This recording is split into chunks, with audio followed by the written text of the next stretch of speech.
네, 반갑습니다.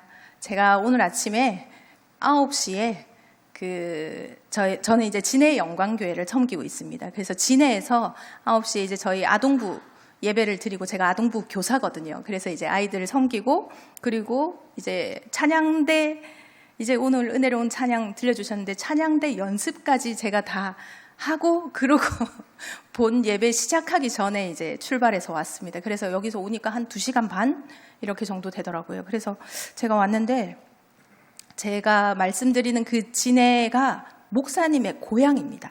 목사님이 거기 이제 창원시 진해구 거기서 태어나셨어요.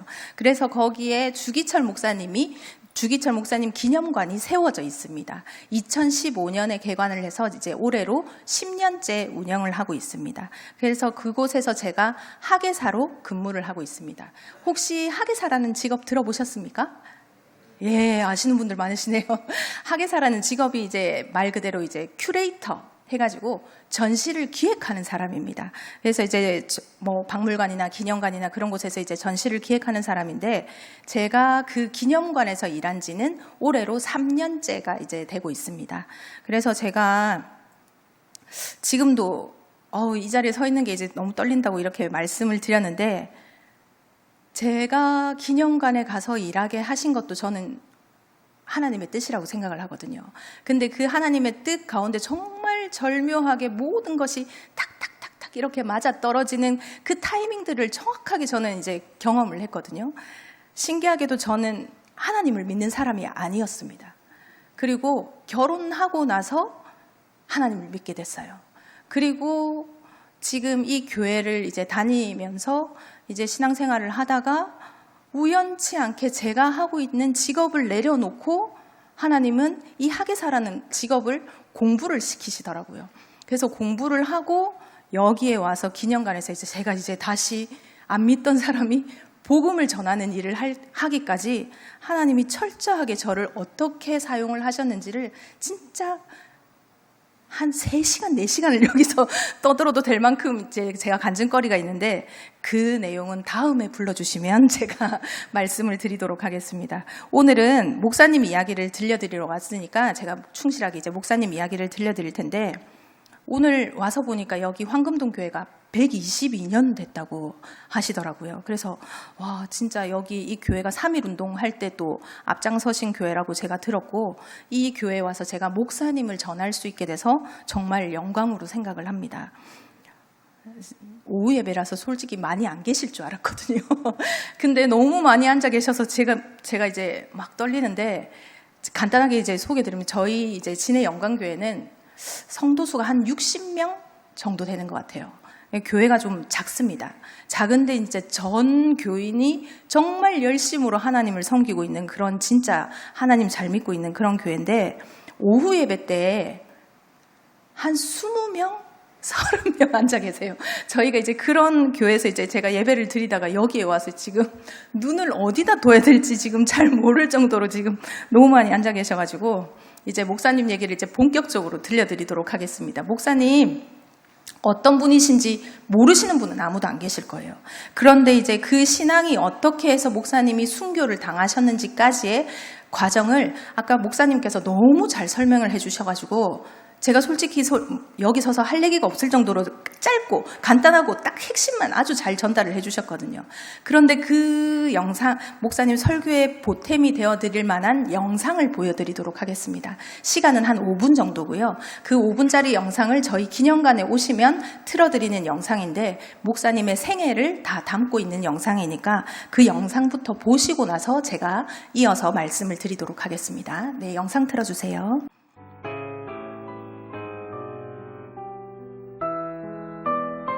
경상남도 창원군 웅천면 북부리의 작은 마을에서 1897년 주기철 목사가 태어났다. 주기철 목사는 형과 함께 오산학교로 진학했다. 그곳에서 조만식 선생에게 사사받으며 나라를 향한 애국심과 민족의식, 그리고 신앙심을 키울 수 있었다. 청년이 된 주기철은 연희 전문학교에 진학해 공부하던 중 안질환이 심해져 고향으로 돌아가게 되었고, 그곳에서 3.1 운동을 주관하였다. 그러나 3.1운동 이후 주동자로 몰려 모진 고문을 당하고 헌병에게 감시를 당해야만 했다. 몸도 마음도 편치 않았던 시절이었다. 그 무렵 우연히 마산의 문창교회에서 부흥회를 개최한다는 소식을 들은 주기철 목사는 김익두 목사의 연설을 듣고 목회자의 길을 가기로 결심했다. 1922년 평양의 장로회 신학교에서 신학을 공부한 주기철 목사는 부산 초량교회에서 첫 목회 활동을 시작했다. 그 후 마산 문창교회로 목회지를 옮겨 후학을 양성하고 민족의식을 함양시키기 위해 앞장섰다. 또한 경남노회 부회장으로 일제의 신사참배를 반대하는 결의안을 내고 일제의 정면으로 맞서기도 했다.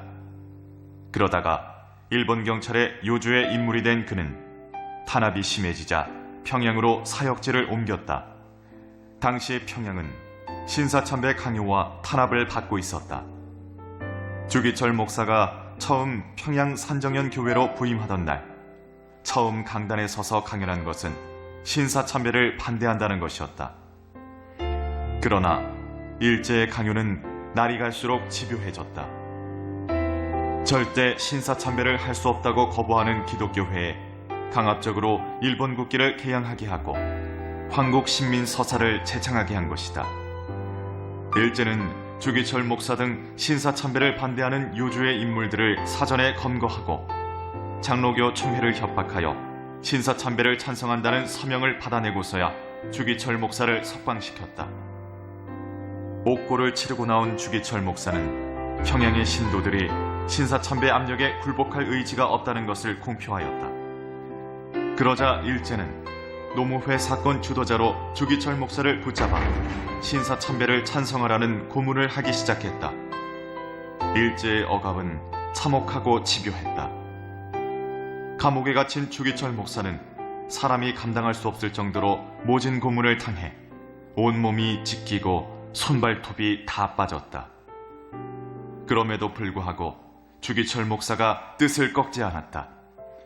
주기철 목사는 이때 참기 힘든 것은 고문이 아니라 변절하는 동지들이 안겨준 정신적 고통과 외로움 때문이었다고 고백했다.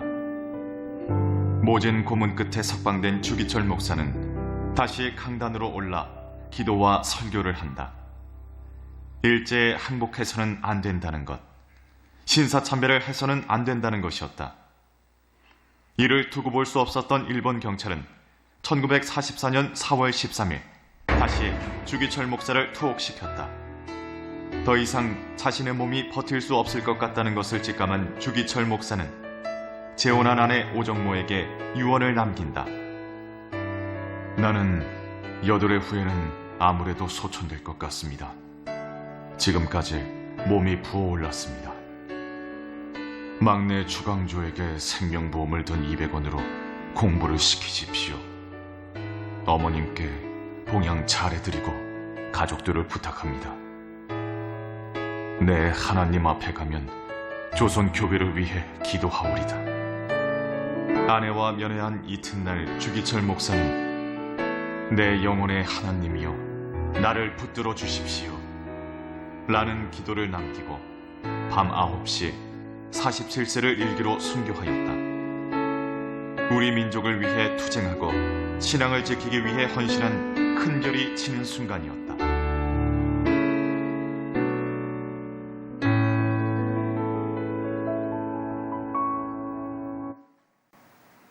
네, 영상 보시니까 어떠세요? 마음이 좀 아프죠? 영상에서 보셨다시피 목사님은 일제강점기 시대에 활동하셨던 목사님이십니다. 이제 목사님의 일대기를 다 설명을 하자면 여기서 이제 시간이 너무 오래 걸리니까 저는 오늘 이 자리에서 목사님의 순교 신앙에 대해서만 전달하고 가겠습니다. 목사님 이야기가 더 궁금하신 분들은 경남 창원시 진해구에 있는 주기철 목사님을 방문해 주시면 제가 언제든지 자세하게 다 설명을 해드리도록 하겠습니다. 목사님 보셨다시피 이제 일제강점기 시대에는 내가 내 신앙을 지키는 게 쉽지가 않았어요. 그러니까 일본은 일본의 신을 믿기를 원했습니다. 아시다시피 신사참배, 일본의 신한테 가서 절을 하라는 게 그 사람들의 이제 요구였어요. 그런데 우리 신앙인들은 그거를 하면 안 되잖아요. 그러니까 끝까지 목사님은 신사참배 거부하시다가 결국에는 감옥에서 순교를 하시게 됩니다. 목사님은 그 평양신학교를 이제 졸업하시고 나서 첫 사역지로 선택을 하신 곳이 부산에 있는 초량교회였습니다. 그 초량교회에서 목사님이 가장 강조하셨던 게 뭐냐면 말씀이었어요. 지금도 우리가 목사님 늘 얘기하시고 이제 우리가 뭐 성경 읽어야 되고 암송도 해야 되고 뭐 이제 큐티도 해야 되고 막 이렇게 하지만 그 당시에는 너무나도 말씀이 소중했던 이유가 뭐냐면 기독교가 우리나라에 들어온 지 얼마 안 된 상태에서 갑자기 이제 또 일본이 와서 우리나라를 박해를 하고 있으니까 일본은 이 땅에서 기독교를 다 없애버리고 싶었어요.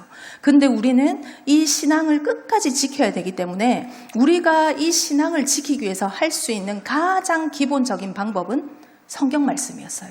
성경 공부. 왜냐하면 내가 알아야 다른 사람한테 전도도 하고 내가 알아야 우리 자식들한테 알려줄 수 있잖아요. 내가 어떻게 해서든 이 성경을 지켜가지고 말씀을 전해야지 이 땅에서 사라지지 않고 하나님의 말씀이 전해질 수 있기 때문에 성경 말씀을 너무나도 많이 강조하셨어요. 그래서 계속적으로 성경 공부시킵니다. 유치부, 아동부뿐만 아니라 할머니, 할아버지들까지 주일학교를 다 만들어가지고 성경 공부 그렇게 시키셨어요. 그렇게 성경 공부 시키면서 교회를 막 성장을 시키고 있는데 두 번째로 목사님 마산에 있는 문창교회라는 데서 목사님한테 연락이 옵니다. 목사님 이제 우리 교회 좀 와서 목사님 우리 교회 좀 와서 교회 좀 도와달라고. 근데 그 당시에 문창교회가 안에 큰 사건이 일어나가지고 거의 뭐 교회가 풍비박산이 나 있었어요. 이렇게 연합되고 화합되지 못하고 거의 파가 갈리면서 이제 교회가 연합되지 못하는 그 상황에서 어느 목사님이 와도 이 교회의 문제가 해결이 되지 않으니까 연락이 가다가 주기철 목사님한테까지 연락이 온 거예요. 목사님 제발 우리 교회 좀 와서 이 문제 좀 해결해 달라고. 그래서 목사님이 고민을 합니다. 이걸 어떻게 할까? 근데 그 당시에 목사님은 스스로 자기에게 세운 소신이 있었어요. 작고 어려운 교회 가서 돕겠다. 나는 언제나 작고 어려운 교회 가서 돕겠다. 그래서 이제 초량교회는 어느 정도 키워놨으니까 이제 문창교회 가서 도와줘야겠다. 그래서 문창교회에 가겠다고 합니다.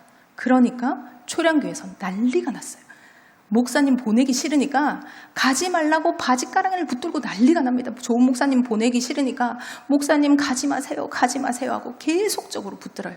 그런데 목사님이 진짜 간곡하게 부탁하셨어요. 거기 너무 힘들다고 하니까 내가 가서 좀 도와주고 싶다. 그래서 초량교회에서 목사님을 문창교회로 보내줍니다. 그래서 목사님이 두 번째로 사역을 가신 곳이 마산에 있는 문창교회였어요. 그러면은 그렇게 신앙 좋으신 문창교회에서 목사님이 가셨으니까 그 힘들고 어려웠던 문제가 한 번에 탁탁탁탁 이렇게 다 해결이 됐을까요? 해결이 안 됩니다. 목사님이라고 해서 모든 문제가 한 번에 탁탁탁탁 해결이 되는 건 아니잖아요. 주기철 목사님도 마찬가지였어요. 정말 거기서 문창교회에서 가장 많이 하신 게 기도였어요. 내가 이 문제를 해결할 수 없으니까 하나님이 온전히 다 가져가서 해결해달라고.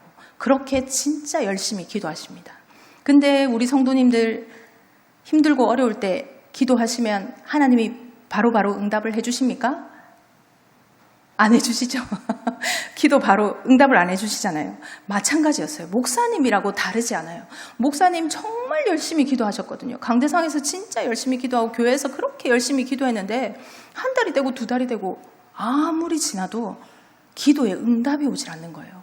내 기도를 제대로 하는 게 맞나 싶을 정도로 아무리 해도 기도가 응답이 되지 않는 거예요. 그러면은 우리는 하루, 이틀, 3일, 4일 기도해보고 나 안 되겠다. 내가 이렇게 아무리 기도를 해봐도 하나님이 들어주시지도 않는데 나 이제 앞으로 기도 안 해야 되겠다. 이렇게 하면 됩니까? 안 됩니까? 안 되잖아요.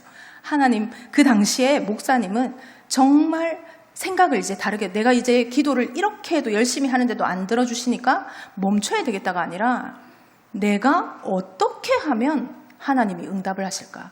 내가 어떻게 기도를 해야 하나님이 응답을 하실까라고 생각을 하기 시작했어요.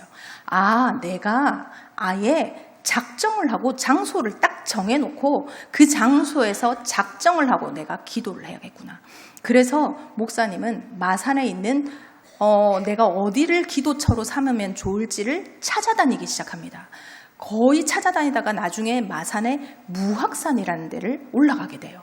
그 무학산에 올라가서 보니까 바위 하나가 커다란 게 있는데 그 바위가 마치 쪼개진 모양이 십자가 모양처럼 쪼개져 있는 거예요. 아, 여기다. 내가 여기서 기도를 해야겠구나. 그래서 목사님이 그 장소를 자신의 기도처로 정하고 올라가서 기도를 하기 시작합니다. 올라가서 기도하고 밤이 되면 또 내려오고 또 올라가서 기도하고 또 내려오고 그거를 무한 반복을 하시게 돼요.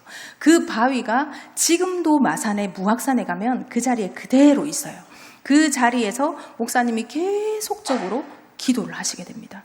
그렇게 기도를 하신 그 바위를 지금 우리가 십자바위라고 이름을 붙여놓고 성지순례 코스로도 만들어 놓고 있어요. 어쨌든 그 바위를 올라갔다 내려왔다 올라갔다 내려왔다 하면서 그렇게 열심히 기도하시니까 결국에는 하나님이 그 모든 기도 제목을 다 들어주시게 돼요.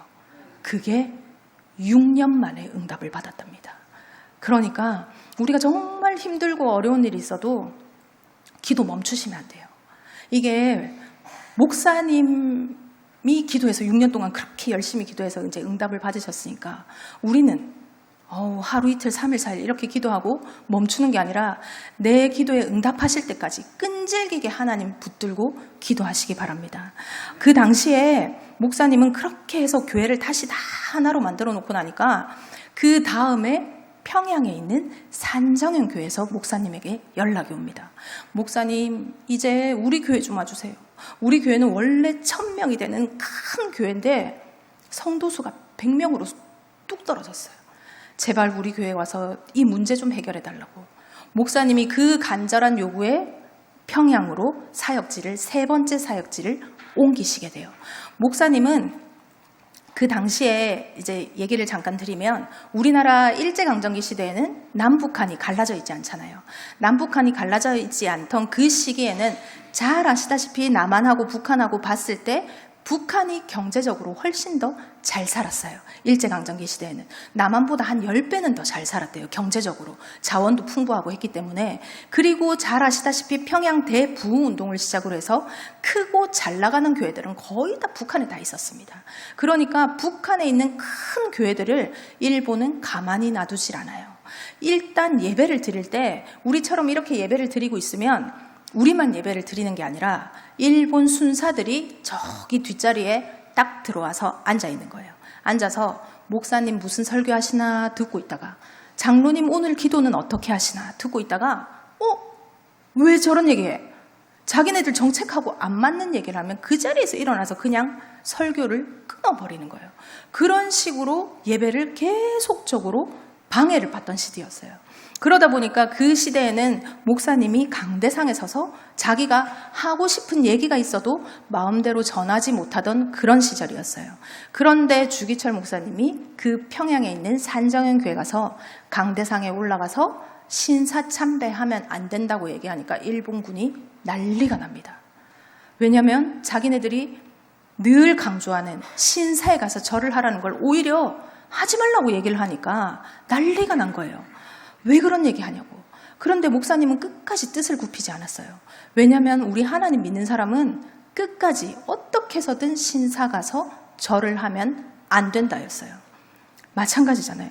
근데 그 당시에 우리가 실제로 지금도 아시다시피 우리가 그 당시에는 신사참배 하지 마라 하지 마라 하지 마라 이렇게 강조를 해서 목사님처럼 끝까지 못하겠다고 하신 분도 있지만 그 요구에 순응하신 분들도 계세요. 왜냐하면 그 당시에는 정말 일본이 강압적으로 그렇게 신사참배를 시켰거든요.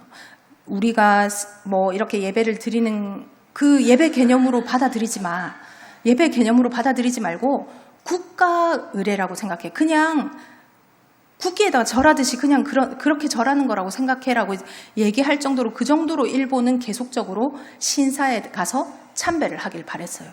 그 당시에 학교도 신사참배하고 기업도 신사참배하고 다 하는데 교회가 끝까지 신사참배를 못하겠다고 버티니까 이 사람들이 생각을 해낸 방법이, 그러면 도대체 이 교회 다니는 사람들을 어떻게 신사에 가서 절을 시킬 수 있을까 생각을 한 방법이, 그 당시에도 노회가 있었습니다. 노회가 있고 노회장이 당연히 있겠죠. 그 노회장 자리에 친일파 목사를 세웁니다. 그리고 자, 이제부터 너네도 신사참배 하겠다고 해. 예, 알겠습니다. 땅땅땅땅 도장을 찍어서 통과를 시킵니다. 그러니까 그때부터 실제로 교회도 신사참배를 하기 시작합니다. 그 당시에 신사에 가서, 지금도 우리 구글에, 인터넷에 다 검색을 하면, 신사참배 해서 검색을 하면 사진이 여러 가지가 나와요. 그 사진들 중에 목사님들이 단체로 신사에 가서 절을 하고 있는 사진이 있어요. 그렇게 통과되고 나서 우리가 이렇게 예배를 드릴 때 하나님한테 예배를 드리는 게 아니라 일단 동쪽으로 보고 한번 절을 합니다. 그리고 예배를 드려요. 일본 신이 동쪽에 있으니까 일본 신한테 먼저 절을 하고 그러고 예배를 드리는 거예요. 이거는 하나님을 예배하는 것도 아니고 안 하는 것도 아니고 이상한 예배 형태가 나타나요. 근데 그 당시에 많은 사람들이 그렇게 얘기했대요. 그냥 해주고 말자. 형식적인 거잖아. 고개 까딱하는 거 뭐가 어려워서 그냥 해주고 말자였어요. 왜냐하면 일본이 그것만 하면 교회 문 안 닫아도 된다고 하고 예배 드려도 된다고 하고 너네 하고 싶은 대로 하라고 하니까 그냥 해주고 말자. 우리 마음은 하나님한테 있잖아. 많은 사람들이 그렇게 얘기했어요. 근데 주기철 목사님은 끝까지 안 된다 했어요. 하나님을 높여드리는 예배에 있어서만큼은 다른 어떤 것하고도 타협을 하면 안 된다. 우리가 실제로 지금도 신앙생활을 하면 그래요.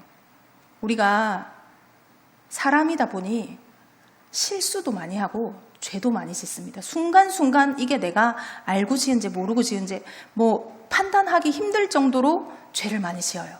근데 사람이다 보니까 나 요 정도는 괜찮겠지? 라고 생각을 하면 그 생각이 하나가 두 개가 되고 두 개가 세 개가 되고 결국에는 하나님을 높여드리는 예배가 아니라 나 편한 예배 생활을 하게 돼요. 하나님을 높여드리는 예배가 아니라 내가 편한 예배 생활을 하게 된다는 거예요. 내 기준에 맞춰서 나는 오전 예배만 하겠습니다. 나는 새벽 기도 안 해도 괜찮아요. 나는 저 사람보다 신앙생활 잘하고 있잖아요. 나는 그래도 저 사람보다 헌금도 많이 하고 봉사도 많이 하는데요. 그 기준을 하나님한테 맞추는 게 아니고 내가 맞추는 거예요. 내가 그 기준을 세워놓고 내가 예배를 드리는 거예요. 그거는 주기철 목사님한테서 있어서만큼은 절대로 있어서는 안 되는 일이라는 거예요. 하나님을 높여드리는 예배에 있어서만큼은 다른 어떤 것도 생각하지 마라. 다른 어떤 것하고도 타협하지 마라. 그러니까 이 목사님이 설득이 안 되는 거예요. 원래는 이 노회에서 목사님이 땅땅땅 해가지고 이렇게 신사참배하기로 통과를 시켰잖아요. 근데 주기철 목사님이 끝까지 못하겠다고 버티니까 이 주기철 목사님을 노회에서 목사직에서 아예 그냥 파직시킵니다. 그리고 산정형 교회를, 그 당시에 산정형 교회를 아예 그냥 문을 닫아버려요. 아무것도 못하게 해요. 자, 이제 잘 됐다. 우리 신앙인들, 이제 나머지 사람들은 주기철 목사만 이제 저렇게 해놨으니까 나머지 사람들은 이제 신사 가서 절도 할 거고, 이제 우리 말 잘 듣기로 했으니까 일본 분들이 생각할 때 이제 교회도 우리 뜻대로 흘러가겠지라고 생각을 했어요. 근데 신기하게 시간이 가면 갈수록 상황은 반대로 흘러가기 시작합니다. 그래도 우리가 하나님 믿는 사람들이잖아요. 이게 순간적으로 나도 모르게 죄를 지을 때가 많아요. 저도 마찬가지거든요. 근데 순간적으로 이렇게 그 죄인지 아닌지도 모르고 죄를 저질러 놓고 나면 나중에 그거를 깨닫는 순간이 옵니다. 나 이거 잘못했구나. 나 이거 하나님 앞에서 정말 잘못했구나. 하나님 정말 잘못했다고 회개하고 나가면 하나님이 다시 그걸 다 덮어주시고 우리를 사랑하는 자녀로 다시 품어주시잖아요. 그때도 마찬가지였어요. 많은 사람들이 시키니까 신사 가서 절을 했어요. 신사 가서 이렇게 절을 하고 보니까 도저히 안 되겠다. 나 절 안 할 거야. 나 절하고 보니까 내가 도저히 내 마음이 허락을 안 하는, 나도 주기철 목사님처럼 신사 가서 절하지 않을 거야. 라고 회심하고 다시 하나님께로 돌아오는 사람들이 전국에서 늘어나기 시작합니다. 그러니까 이 노회의 뜻을 따르겠다가 아니라 주기철 목사님처럼 나도 신사 가서 절하지 않겠다 라고 선언하는 사람들이 전국에서 늘어나기 시작해요. 그러니까 이 주기철 목사님의 영향력이 어마어마하게 커지기 시작합니다. 그러니까 이 일본군들은 목사님을 가만히 놔주지 않아요. 총 4번을 잡아가고 5년 4개월을 고문을 하게 됩니다. 사람이 한번 생각을 해보세요. 우리가 이렇게 편안하게 이렇게 신앙생활을 하는 이 과정 속에서도 우리가 흔들리잖아요. 믿음이 흔들리거든요. 근데 만약에 그 상황에서 내가 하나님 믿는다는 이유로 잡혀가서 고문을 당한다? 그러면 그 고문하는 순간에 나는 끝까지 하나님만 믿을 수 있을까? 한번 깊이 한번 생각을 해보세요. 진짜 쉽지 않아요. 진짜 나도 모르게 저절로 시키는 대로 다 할 테니까 그냥 제발 좀 그만 때리라고 그 소리가 저절로 나올 것 같은데 목사님 끝까지 그 얘기를 하지 않으세요. 온몸으로 고문을 다 받아내십니다. 이게 희한한 게 뭐냐면 일본 군들은 목사님을 죽이지 않았다는 거예요. 고문을 해요. 그것도 무려 5년 4개월을. 사람이 우리가 그 사극 같은 데 보면 이렇게 줄이를 틀고 고문하는 장면들이 막 나오잖아요. 그런 장면을 잘 보시면 고문을 하는 대상은 딱 정해져 있어요. 내가 얻어낼 거 있는 사람한테나 고문하는 거예요. 내가 얻어낼 거 없는 사람은 고문 안 해요. 내가 뭐하러 시간 들여서 고문을 할 거예요. 그냥 그 자리에서 바로 죽이면 끝인데. 근데 목사님은 끝까지 죽이지 않고 사람을 고문을 했단 말이에요. 그 이유가 뭐냐면 목사님이 그 정도로 영향력이 어마어마하게 크니까 자기네들이 이 교회 다니는 성도들한테 가서 100번, 1000번, 10,000번 얘기하는 것보다 주기철 목사님이 한 번만 신사참배 합시다라고 딱 그 얘기만 해주면 많은 사람들이 다시 신사에 가서 절을 할 걸 알았기 때문에 목사님을 죽이지 않습니다. 그 입에서 신사참배 하겠다는 얘기를 들을 때까지 고문을 해요. 손발톱을 뽑고 피를 내고 사람을 진짜 죽음에 이르기까지 고문을 하는 거예요. 근데 진짜 쉽지 않아요. 그 순간에 그 고문을 이겨낸다는 건 정말 쉽지 않은 일이거든요. 그런데도 목사님이 끝까지 입을 열고 얘기를 안 하니까 이 일본군들이 그러면 좋다. 네가 네 의지대로 할 수 없는 네 의지대로 할 수 없는 고문을 해야겠다라고 한 게 사람을 잠을 재우지 않습니다. 우리가 자고 싶다고 자고 안 자고 싶다고 안 자는 거 아니잖아요. 나도 모르게 저절로 이렇게 눈꺼풀이 내려오잖아요. 지금도 식사하고 이후에 졸리기도 하고 그죠? 이게 저절로 내 마음대로 되는 게 아니잖아요. 그런데 사람을 몇 날 며칠을 잠을 안 재워요. 그러다가 갑자기 이렇게 목사님이 서 계시면 목사님 앞에다가 신사 모형을 딱 갖다 놔요. 그리고 기다립니다. 목사님이 졸 때까지 기다렸어요. 왜냐하면 입을 열고 신사참배하겠습니다 라고 얘기를 하지 않으니까 이렇게 졸면 너 방금 신사에다 대고 고개 숙였지? 너 그거 신사참배한 거야. 주기철 목사가 신사에다 대고 절했다고 온 동네방네 얘기하려고 그거를 딱 기다리고 있는 거예요. 목사님이 왜 그걸 몰랐겠어요? 자기 앞에 그거를 갖다 놓은 의도가 너무나도 뻔한데 그 순간에 졸지도 못하고 울면서 기도를 하셨대요. 내가 알지도 못하고 저지르는 이 행동이 하나님의 영광을 가리지 않게 해달라고. 나도 모르게 하게 되는 이 모든 행동이 하나님의 영광을 가리지 않게 해달라고. 그렇게 울면서 버티니까 나중에 이 일본군들이 아무리 설득을 해도 목사님이 설득이 안 되니까 그래 좋아 그러면 가족들 오라 그래요. 그 당시에 어머님하고 사모님하고 그리고 아들들을 감옥으로 불러옵니다. 그리고 그 감옥에서 가족들한테 설득을 해요. 자, 이제 우리가 목사님 바로 풀어주겠다. 진짜요? 목사님 지금 바로 모시고 가고 그리고 목사님 힘드시니까 우리가 차도 한 대 줄게. 차 한 대 줄 테니까 그 차에 태워서 모시고 가. 근데 그냥은 안 돼. 조건이 하나가 있어. 가다가 신사가 보이면 창문을 조금만 내리고 고개만 까딱하고 지나가라. 그것만 하고 지나가면 지금 당장 목사님 풀어주겠다고. 근데 가족들도 안 됐다고 반대를 해요. 그렇게 할 수 없다고.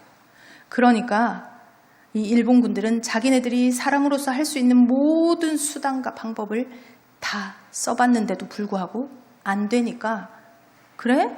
좋아. 그러면 너네도 따라와. 가족들도 고문실로 데리고 갑니다. 이게 실제로 그 당시에 지금도 한번 생각해보면 내가 매를 맞는 거랑 나의 가족이 매를 맞는 거를 보는 거는 천지 차이예요. 그 당시에 가족들을 그 감옥에 데리고 가서 목사님을 거꾸로 매달아 놓고 활처럼 휘면서 매를 맞는 장면을 보게 합니다. 어느 어머니가 자기 자식이 그렇게 매달려서 매 맞고 있는 걸 보고 있겠어요? 어머니가 그냥 그 자리에서 바로 기절을 해요. 그리고 그 당시에 아들들은, 막내 아들이 그 당시에 10살이었어요. 그 10살인 꼬마애가 자기 아버지가 그렇게 매를 맞으면서 그렇게 하는 걸 어떻게 보고 있겠어요? 너무 충격받아가지고 10년을 말을 못했대요. 실어증이 걸릴 정도로. 그 정도로 잔인하게 고문을 해요. 왜? 신사참배하겠다는 그 말 한마디 듣기 위해서 사람을 진짜 죽음에까지 이르게까지 고문을 합니다. 목사님은 형을 받으신 게 10년이었어요. 10년 형을 받으시고 5년 4개월을 고문을 받으시다가 결국에는 사람이 그렇게 모진 고문을 당하는데 어떻게 이 사람의 몸으로 그거를 감당해낼 수 있겠어요? 결국에는 감옥에서 순교하시는 그 순간이 오게 돼요. 나중에 면회를 갔는데 면회를 가서 보니까 목사님이 이제는 아예 걸어서 나오지도 못하고 일본 순사가 2명이서 막 이러고 목사님을 업고 나오더라는 거예요. 아, 진짜 이제 목사님 돌아가시겠구나. 목사님 이제 얼마 안 남으셨구나. 목사님 혹시 남기고 싶은 얘기 있으면 하시라고. 그 얘기하니까 목사님이 내 어머니를 부탁한다. 그리고 내 자식들을 좀 부탁한다. 그리고 따뜻한 숭늉 한 그릇 먹고 싶다. 내가 천국 가면 한국 교회를 위해서 기도하겠다. 나를 평양 돌박산에 묻어달라. 그렇게 유언을 남기고 돌아가셨어요. 그때의 나이가 47의 나이에 1944년에 해방을 1년 앞두고 목사님은 감옥에서 순교를 하시게 됩니다. 그 당시에 목사님은 돌아가시는 그 순간에도 교회 걱정뿐이었어요. 왜냐하면 자기가 돌아가시는 그 순간에는 우리나라가 해방이 되는 걸 못 보고 돌아가셨잖아요. 그러니까 내가 죽고 나서 이 땅에서 또 일본 놈들이 무슨 짓을 해가지고 이 땅에서 또 교회를 다 없애버릴까 봐 천국 가서도, 내가 천국 가서도 한국 교회를 위해서 기도하겠다고 하셨던 분이거든요. 그런 교회 위에 우리 지금의 교회들이 다 서 있는 거예요. 목사님뿐만 아니라 정말 많은 분들이 그 당시에 순교를 하십니다. 이 땅에서 신앙을 지켜내기 위해서 정말 목숨 바쳐서 진짜 일사각오 하는 마음으로 내가 죽더라도 끝까지 나는 하나님만 붙들고 살겠다는 그 마음 하나로 끝까지 이 땅에서 이 신앙을 지켜내셨어요. 우리가 지금 이렇게 피 흘리면서 많은 분들이 순교하신 이 땅에서 우리가 지금 이렇게 편안하게 에어컨 밑에서 노래도 부르고 목소리 크게 찬양도 드리고 예배도 드리면서 이렇게 할 수 있는 건 그 당시에 정말 그렇게 많은 분들이 이 땅에서 신앙을 지켜냈기 때문에 가능한 거지 않습니까? 그러니까 그러면 우리는 진짜 감사하다 이렇게 마음으로만 느끼면 될까요? 오늘 이 시간만큼은 주기철 목사님의 생애를, 돌아가시기까지의 그 이야기를 다 들으셨잖아요. 나의 신앙은 어떠한지 내 신앙을 한번 점검해 보시는 그런 시간들이 되셨으면 좋겠습니다. 나는 누가 주변에서 압박을 해도, 누가 나를 흔들어도 내 이 신앙 끝까지 버리지 않고 믿을 수 있는 순교의 마음가짐이 있는지, 그렇게 되기 위해서는 지금 이 순간만큼은 나와 하나님과의 관계가 잘 맺어져 있어야 됩니다. 진짜 그게 바탕이 되어야지 무슨 일이 있어도 하나님 버리지 않아요. 우리가 말로는 하나님 의지한다, 하나님 내 모든 걸 맡깁니다. 하나님 저를 사용하세요. 이렇게 예배 드려놓고 저 문 밖을 나갈 때 다시 다 싸들고 가시잖아요. 내 고민 다 들고 가시잖아요. 다시 하나님한테 맡긴다 해놓고. 우리가 입술로는 그렇게 얘기하면서도 쉽지 않아요. 지금 이 상황도 저는 그때랑 다르지 않다고 생각합니다. 그러니까 오히려 그때는 신앙생활하기 정말 힘든 시대였어요. 기독교의 복음화율이 우리나라 전체로 봤을 때 1%도 안 되던 그런 시절이었어요. 근데 그 많은 선조들이 어떻게 해서 자기 목숨까지 바쳐가면서 신앙을 지켜내는 거는 정말 그분들은 하나님하고의 관계가 잘 맺어져 있었기 때문에 가능한 거예요. 요즘 시대는 사람들이 얘기를 하더라고요. 요즘에는 젊은 세대들이 이제 저도 좀 젊어 보입니까? 저 권사라고 해서 다들 이렇게 권사님인지 몰랐어요 이렇게 얘기하시는데 저는 이제 일단 그 얘기를 하시는 게 요즘 젊은 사람들이 얘기를 하기를 요즘에 가장 중요하게 생각하는 게 이런 복음과 믿음보다 가치래요. 가치라고 하더라고요. 내가 느끼기에 가치가 없다고 생각이 되면 투자하지 않는다는 거예요. 거기에 시간 들여 돈 들여 투자하지 않는다는 거예요. 그렇게 따지면 내가 뭐하러 이 시간 들여가지고 여기에 나와서 교회에 들여서 와가지고 예배를 드려야 되나 그렇게 생각할 수 있다는 거죠. 내가 더 가치 있는데 그 시간을 쓰겠다. 근데 우리는 내가 세상 속에서 평생 붙들고 살아야 할 가치를 세상 속에서 찾으셨습니까? 아니잖아요. 우리가 주기철 목사님은 예수 그리스도를 붙드는 것만이 내가 목숨 바쳐서까지도 지켜내야 할 가치가 있는 거라고 생각을 하셨습니다. 그래서 끝까지 하나님만 붙들었습니다. 앞에서도 얘기했지만 정말 쉽지 않아요. 내가 그런데 그 쉽지 않은 믿음을 지금이라도 단단하게 만들어갈 수 있는 거는 저는 그렇게 생각해요. 만약에 지금 내가 내 신앙이 종이 한 장처럼 얇은 믿음이라고 할지라도 오늘 주님 만나서 한 장 쌓고 내일 또 주님 만나서 한 장 쌓고 그렇게 계속적으로 한 장 한 장 한 장 이렇게 쌓다 보면 중간에 내가 몇 장을 잃어버려도 결국에는 이게 나중에는 누구도 옮기지 못할 단단한 성벽처럼 쌓여 있을 거라고 생각을 합니다. 그러면 누가 틈을 타도 무너지지 않을 거라고 믿습니다. 지금부터라도 일사가고 하는 마음으로 내 신앙 잘 지키시고 하나님과의 관계를 잘 세워가시기 바랍니다. 그래서 이 땅에서 하나님이 주시는 복 하나도 빼놓지 말고 충분히 다 누리시고 은혜 풍성히 받는 하루하루가 되시기를 바랍니다. 오늘 부족한 제가 들려드리는 이야기 잘 들어주셔서 감사합니다.